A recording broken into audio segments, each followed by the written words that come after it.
अस्सलामुअलैकुम दोस्तों, कीअं आहियो तव्हां? उम्मीद आहे त सभु ख़ैरियत सां हूंदा।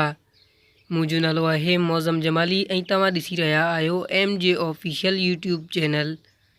दोस्तों, अॼु आऊं तव्हांखे हिन वीडियो में सिंध जे मशहूरु अदाकार ख़ादिम खोखर उर्फ़ खूनी माण्हू जे बारे में ॿुधाइण वारो आहियां। दोस्तों, वीडियो शुरू करण खां पहिरियां तव्हां दोस्तनि खां हिकिड़ी नंढड़ी गुज़ारिश आहे, जेकॾहिं तव्हां असांजे वीडियो खे अञा लाइक नाहे कयो त वीडियो खे लाइक करे छॾींदा ऐं चैनल ते नवां आहियो चैनल खे सब्सक्राइब करे बेल आइकन जे बटन खे आल ते सेट करे छॾींदा। त दोस्तों, हलूं था पंहिंजे मेन टॉपिक जे तरफ़।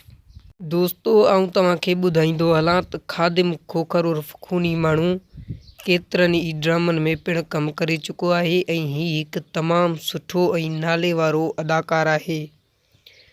दोस्तों, ख़ादिम खोखर हिकु सुठे अदाकार थियण सां गॾु हिकु सुठो फ़नकार बि थी चुको आहे। दोस्तों, ख़ादिम खोखर जो कुझु ॾींहं पहिरियां हिकु एल्बम आयो हो, जंहिंमें हिनखे काफ़ी सुठी मोट मिली ऐं उहो एल्बम कामयाबु थी वियो।